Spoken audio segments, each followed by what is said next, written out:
My name is Josh, and this is video 1 of our series on how to be a background vocalist, or in cool terms, BGV.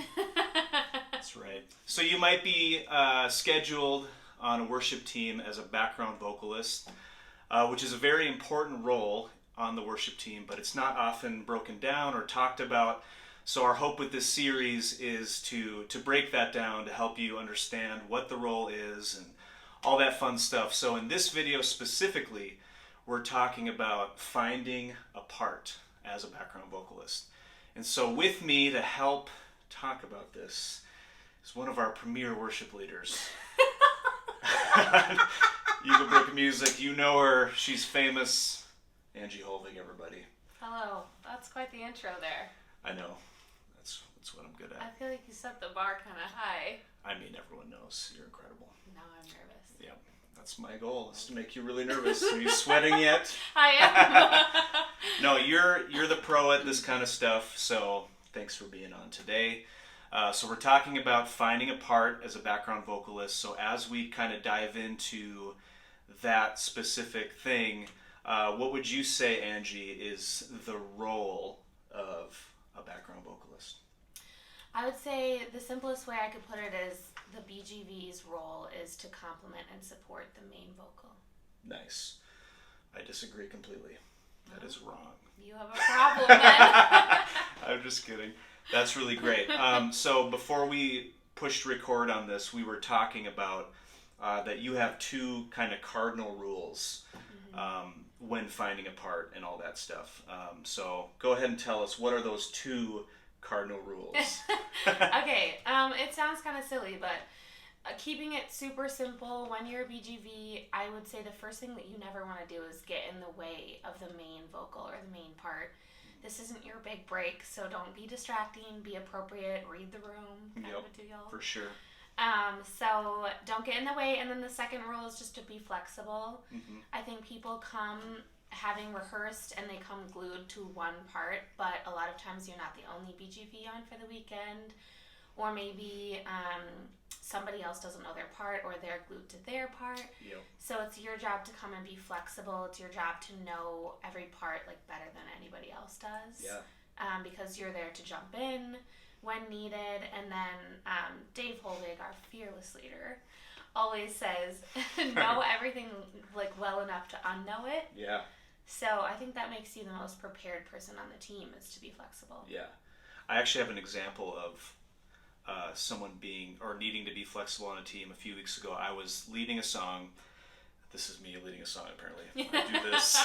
But I was leading, and I had two other background vocalists on my team, and one of them, for this specific part of a song, learned the third, and the other learned the fifth. We'll dive into those terms in a little bit. But so one learned the third, one learned the fifth. But in rehearsal, and this was just personal preference for me, but it sounded kind of funny to like have a choral, like two harmonies going at the same time, just for this one part. So I asked the one vocalist over here that was doing the third, hey, maybe just do like an octave of my melody, so go above me, and then this person stay on the fifth, or whatever they were doing. And so that person was flexible in that moment. They came in like rehearsing their part, but they had to switch to that octave, and it ended up being great, and it sounded better, and they were flexible in that moment. So I love that rule of being flexible. You're brilliant.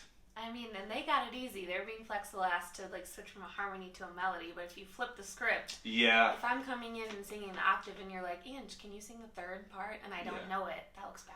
Yes. So that would be a great segue then to talking specifically about like what parts, as you're rehearsing or as you're prepping before you go to rehearsal, finding the general parts that are available and being ready to sing any of those parts. So kind of talk about what generally is available in a worship song, like what parts can you find and practice?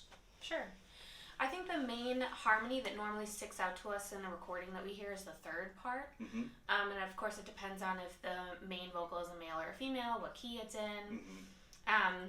We can delve into that later. But I would say, starting with the main vocal, you can either go a third above or below that. Mm-hmm. And then if that's already taken or that doesn't sound as good, you can go a fifth above or below that, depending on what key you're in and if it's a male or female. Mm-hmm. And then if those are both taken or it just doesn't sound as good in the moment, you can support the vocal and kind of add a lift musically by just singing the octave. Singing the octave. So singing the melody, but below or above. Yes, exactly. An octave below or above what the worship leader is singing. Mm-hmm. That's great. And these are musical terms like the third above, the fifth above. We're not going to dive into like theory right now, but you can certainly look that up somewhere else. But generally, as you listen and as you hear different harmonies, you'll start to hear the qualities, the characteristics of the thirds and the fifths. They have their own qualities that you don't really need to explain how they work, but you know how they sound, whatever. Yeah. I'm no music teacher, but I think the longer you're doing it, like, it's easier to hear it too. Like, if this is your 1, this is your 3, this is your 5. Yeah. And if you can't hear that naturally, I think it makes it harder. Yeah. But eventually you will. Yeah. I was a guitar player before I was a singer, so I knew theory on guitar and chords and scales and stuff, but I started singing later on in my life, and I had no idea what the third meant or the fifth. But I started leading worship, and like 5 years went by of singing every weekend, and I just naturally started to hear what those sounded like. And now I can, with all that practice, I know what a third is and what a fifth is. That's great. I can't explain it to you theoretically, but... We don't need you to, that's fine. That's right. But don't you doubt my musicality, okay? We won't. I'm getting fired. Okay, so this is all great information. Let's go into some examples. We're going to sing New Thing. It's an Eagle Brook music tune. And I think for now, we might change this up as we go, but I'll sing verse 1, verse 2, and chorus. So this is like an upbeat one-slot song. Mm-hmm. So how should we do this? I'll just sing... I'll sing verse 1, 2, and chorus, and maybe just like sing what you would sing. Right. I'll come in where I would normally come in. Yeah. I think I'm going to start with a third. Yep. So we'll do it how we would do it on the weekend. We can talk about it after, and then maybe we'll change it up the next round. So I'll just start it out. A higher wave is calling, a wave of change is coming next for me, to leave behind my failures. I will never be the same. A better life is waiting, no turning back, you're the only way. I leave behind the old me, I will never be the same. Yeah. Jesus, come and do a new thing in me. All I am is for you now only. Come have your way, come have your way in me. Come do a new thing. Roaring applause, the crowd goes wild. Just kidding. Great, so I hope when people watch this they see that we're laughing because they don't take ourselves seriously. I really hope so. Don't take yourself too seriously. Or else they're going to think Josh is a total jerk. So full of himself. We're just having fun. Yeah, for sure. That's what it's all about. So I guess talk through what you did there. Like, what did you sing specifically? I just found the third below you. Okay. For the verse and the chorus. Correct. Great. Yes. And that's, I mean, when you listen to the MP3, the original recording, that's the harmony that really sticks out. And generally that third is what is supporting the melody really well and giving the chorus that lift and all that. Okay, but let's say now that you're the second BGV and the first person is taking what you took there. So let's have that in mind. I'll do the same thing again. Maybe try the fifth. Yeah. Let's see how that sounds. A higher wave is calling, a wave of change is coming next for me, to leave behind my failures. I will never be the same. A better life is waiting, no turning back, you're the only way. I leave behind the old me, I will never be the same. Jesus, come, do a new thing in me. All I am is for you now only. Come have your way, come have your way in me. Come do a new thing. Yeah, that kind of messed me up in the beginning. I was used to hearing the third. I'm like, ah! But we're good. I don't love, like, if I was on for the weekend, this weekend we were singing this song, I would never come in with the fifth on the second. Yeah. I would either wait till the second chorus, maybe. Yeah. Yeah. That's a good point. Like, as you, especially if you know your team is going to have up to 3 singers, you kind of want to think of the songs musically, dynamically. So if you want to add a third part, you'd probably want to wait till towards the end.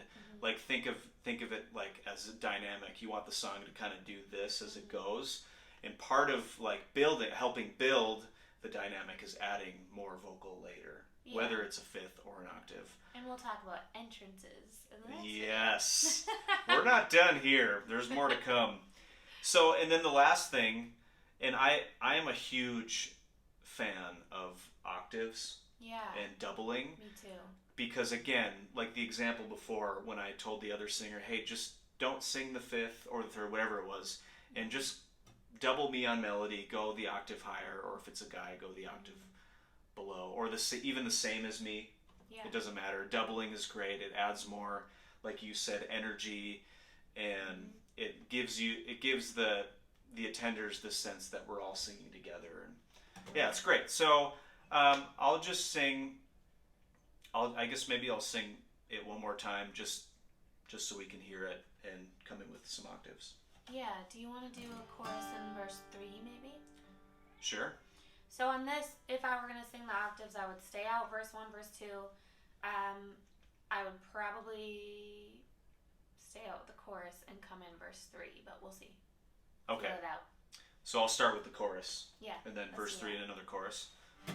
Jesus, come do a new thing in me. All I am is for you now only. Come have your way, come have your way in me. Come do a new thing. Interlude. Guitar solo. Here it goes. Let new begin. It's here now. I hear your voice shouting loud my name. I'm moving forward to your way. I will never be the same. Jesus, come do a new thing in me. All I am is for you now only. Come have your way, come have your way in me. Come do a new thing. So it was easy for me to jump from the octave into a fifth. So I think my advice for that would be, if you're the vocalist singing the fifth, since you're singing less because it's not the main harmony, you could be the one to hit that octave. Yeah. And add energy and a musical lift there. For sure. That's great. Yeah, I love that you did the octave and then went to the fifth. That just shows the example of experimenting, seeing what works. Again, in your music space, before you go to rehearsal, you just play the MP3 and then try all the different parts out as the song plays and see what works, and then be flexible when you get to rehearsal when I tell you to stop singing what you're singing. Just kidding. This was really great. I think we covered pretty much everything for finding a part, so thanks for watching. We have a couple more videos on this series, so come on back for the next video. We'll see you later. Wait, what did I just do? Goodbye. This is how Angie waves goodbye. Goodbye. Ew. See you guys. Thanks for watching.